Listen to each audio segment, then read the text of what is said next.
Welcome to the Dre on the Keys podcast. I'm your host, DeAndre Gossi. This is a podcast geared towards musicians that are looking to better their craft. I'm here to share some musical knowledge, some tips and advice that will hopefully make you a better musician.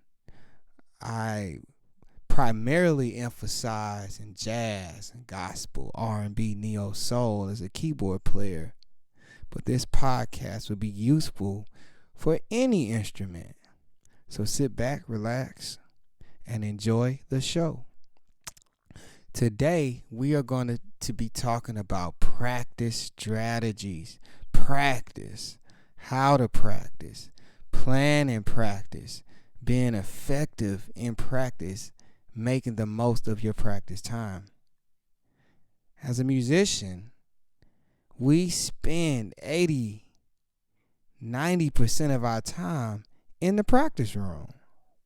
So it's very important that we get this right because if we don't, it could be catastrophic when we go out to perform.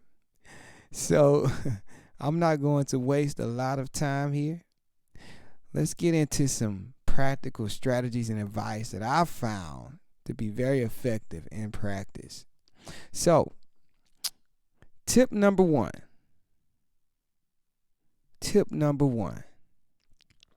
Always plan your practice out first.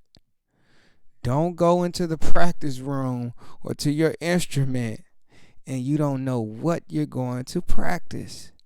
Plan your practice first. Plan.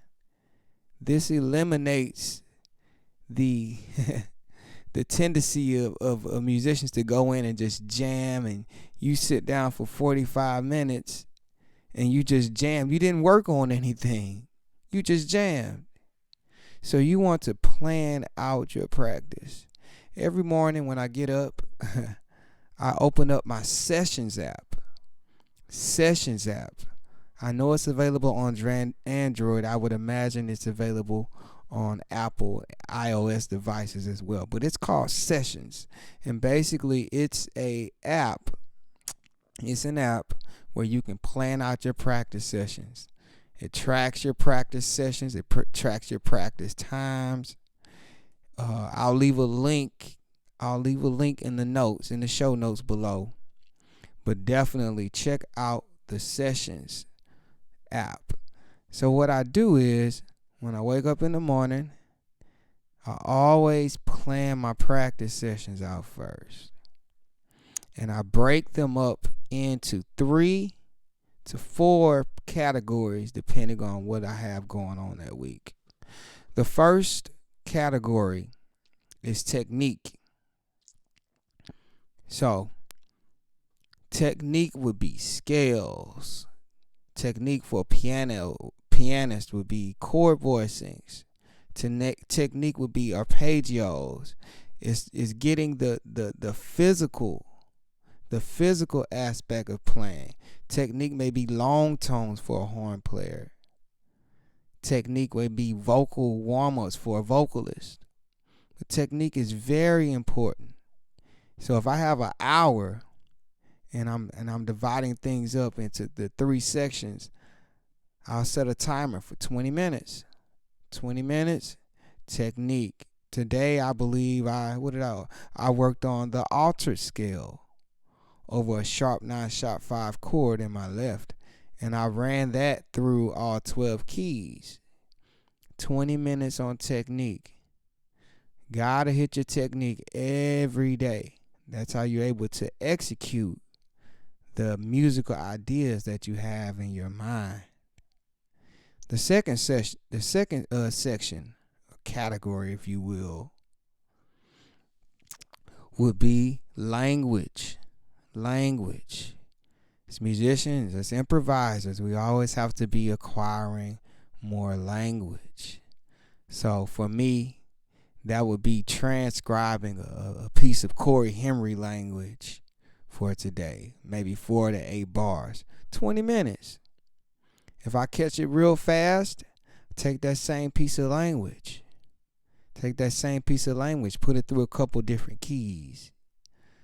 It may be a chord progression, but something that you can acquire from your heroes, where you're transcribing, you're picking up some language, something to put in your bag of tricks as a musician. The third category would be repertoire. We always want to increase our mental catalog of songs that we know. When we get called for a gig, when we're in a church service, whether it be, we want to have a vast variety of songs, of tunes. In this balance, and also like a pro tip here, if you will, a pro tip: take that language that you worked on in the second category, take that language and apply that to the tune. Take that scale or that chord voicing that you used in the technique area and apply that to the tune that you're learning for today. Now, for me, I perform a lot, so the fourth category would be performance. If I have a gig or something coming up, I'm going to take that section and work on the tunes for the gig that I have coming up that week. So we got 4 categories. We got 4. 1, technique. 2, your language, vocabulary. 3, it's going to be repertoire. 4, we're going to work any performances that we have going on. One pitfall that I fell into as a developing musician, and everybody has their biases. I'm a theory nerd, technique nerd. So I would spend many days playing scales, playing arpeggios, learning this new chord voicing and playing it through all 12 keys. And what it is, I would have an unbalanced musical practice diet. I like that. May need to tweet that. My diet was unbalanced. So I had all of the chops, but I didn't have any language. So I wouldn't sound authentic. I didn't transcribe any Charlie Parker licks or any Oscar Peterson licks. So I get on the bandstand and I have the technique and I'm just running my fingers over the keys mindlessly. Not making music, but I have the technique part of it. But now implementing the language, now my technique can allow me to execute the language. And then I can do it in a musical way because I'm constantly learning new tunes. You see how that balances out? And then my repertoire and my language and my technique, when I go to the performance area, I'm tight. I'm ready for the gig or the show. I'm prepared because I have a balanced musical diet. And the timers are a good checkpoint. When you set those timers, it's a good checkpoint to check yourself to make sure you're not leaning into one area too long. And of course, I have those days where I may find something when I'm working that altered scale thing, and I may find a new pattern or something, and I go off a little bit. But those timers, the timer is going to bring me back and center me and make sure I hit all the areas. Now, if I have 2 hours, I may do the wash, rinse, and repeat. So I take that whole thing that I planned out, the 3 areas that I planned out, and I can go back in there. I can go back through that whole process again, and then that just further strengthens the concepts that I was working on for that day. So we always plan out our practice sessions, and we break them up into 3 areas. All right. The next thing we can talk about: use a metronome when you practice. I'm going to repeat that. Use a metronome when you practice. My favorite metronome is the Pro Metronome app. It's available in iOS. It's available in Android. It is free. Free app. Free.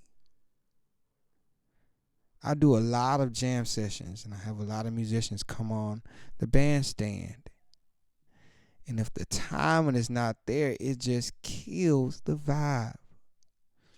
Timing, tempo, keeping a steady tempo, no matter what instrument you play. We're all responsible for the keeping good time. We're all responsible for making the groove feel good, especially the drummer, but not just the drummer. Everybody, if you're up there and we're playing popular music, we need to keep a steady beat, a steady feel. Now, also with the metronome, we want to practice slowly. 60 BPM. You can tell I'm passionate about this, y'all. 60 BPM. Start at 60 BPM. When you're working on something new, a new technique, a new concept, start at 60 BPM. Work your way up from there.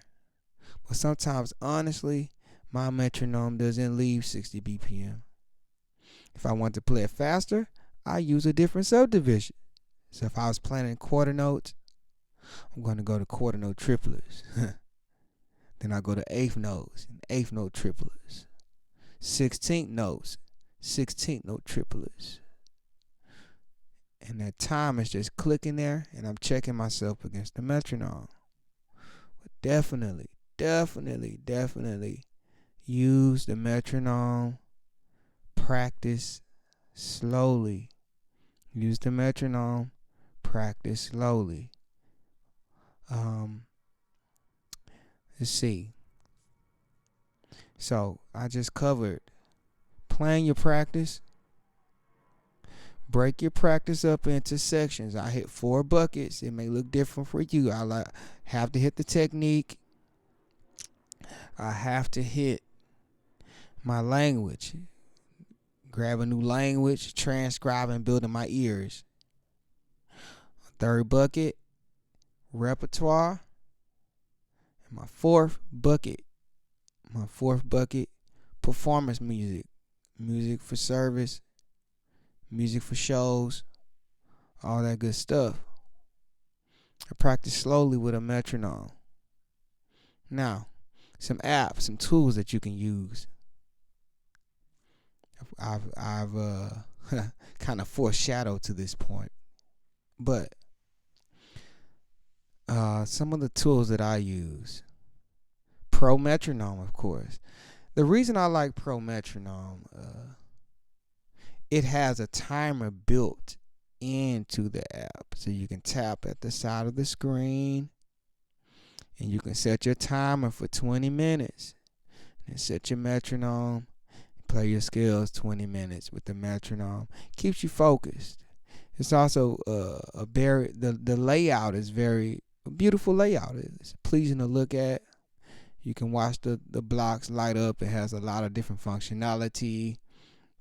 You can program it. You can save different song tempos. So if you're like in a gig, you can save your song tempos and have that clicking in your ears as you perform, keeping the band locked in. Very good app, the Pro Metronome app. Also, another tool I like, make sure you have just a timer on your phone. A timer on your phone. If you're using a different metronome out there, are many to look for. Just Google search metronome. Matter of fact, Google has a metronome that I would use many days, and I was practicing at school or practicing at work. Just pull up my work laptop and use the Google metronome. It's free as well. Another app that I like to use is Sessions. Sessions. Oh my God. Sessions is a game changer. It's almost like a social media app for musicians because you can follow other people, they can follow you, they can like your sessions. But that's not what's important. What's important is you can track your progress. You can reflect on your practice sessions. You can log your practice hours. You can actually see how many hours did you put in on the instrument. It's a side tip. A lot of times I encounter people, they're not playing the instrument enough. You have to build a relationship with this thing. How can you build a relationship, really get to know your instrument? It's like having a girlfriend or a boyfriend. You have a girlfriend, you got to spend time with her. You got to talk to her. You got to be around her. You got to get to know her. It's the same thing with your instrument. You have to spend time with your instrument. I'm going on a tangent here, but that's okay. It's my podcast. It's my show. I can do that. You got to spend time with your instrument. A lot of times people, they know, 9 times out of 10, we know what we need to do, but we haven't put the time in. You got to put the time in on your instrument. But back to what I was saying. Sessions. It's the journal that I use to log my practice hours. And you can follow me on Sessions, DeAndre Gosey on Sessions. And you can see what I'm practicing, what I've been practicing on, and how my practice sessions have matured over these past 2 or 3 years I've been using that app in my total practice hours. So definitely use the Sessions app. So what I say, the Pro Metronome, a timer of any kind, Sessions. Another app, AnyTune for Mac. This is Mac users, but AnyTune. AnyTune allows you to make markers on the tune that you're learning. I love using this for learning tunes because you can make markers. You can set up custom loop points. It has a loop trainer feature on there where it automatically it'll slow the tune, the part that you looped or the tune down, and it'll loop it. And each time it loops, it speeds it up incrementally. So that's very good if you're learning an intro of a song that you need to have down. You're learning a riff, you're trying to get it up to speed. The loop train is very good for that.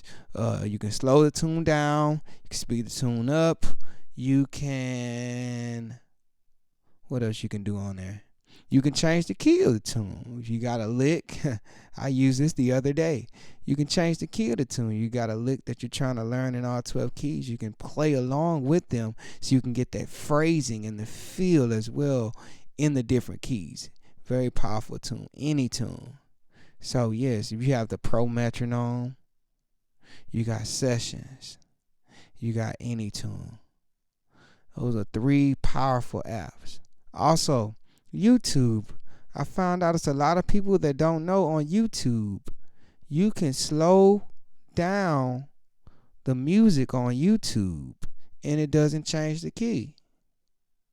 Just what would it be? You would right click and you can change the key. Also, the shortcut, shift period and shift comma. I believe shift comma will speed the music up and shift period will slow the music down. And what I would do is I would just put my cursor or my mouse pointer over the point where I want that I'm working on, that I'm focusing on. Put my pointer on there and just checking that MacBook. Yeah, the thing went off. Yeah, I better wrap this up. I don't have the charger in there, but I will use my pointer or my cursor just on that point, and I can click in and out of that point. So anyways, let's wrap this up. Let's close this out. So plan your practice, break it down into sections, hit your technique, hit your lane with your repertoire. Go over your music for your gigs so you ain't looking a mess up there when you get on stage. Got some apps that we're going to link in the show notes. Pro Metronome, Sessions, Anytune. Powerful apps for learning music. So, this is my first episode. If you stuck around to this long through my first episode, which I know is going to be rough, but with anything in practice, with consistency, putting the time in on it, it's going to get better and better and better. But this is the first one. And if you stuck around this long, I want to thank you. If you got any value out of this, if this helped you out in any way, hey, send me a little love gift. Send me a little love offering on my Patreon or on my Cash App. Buy me a piece of chicken. They got the Popeyes deal. I think it's like, inflation. It went up to like $2, but buy me a 2-piece. Give me a coffee before my gig on Sundays. It's a long day on Sundays. Like 4 gigs. I got to get that Starbucks in there before I go over to the gumbo jam that night. So, yeah, if you want to help me out, support me, send me a little love token on Patreon. Follow me on at Dre on the Keys, all social media platforms. And I think that's about it. Thank you for listening. I hope you gained some value. And that's about it. We out of here. Yes, sir.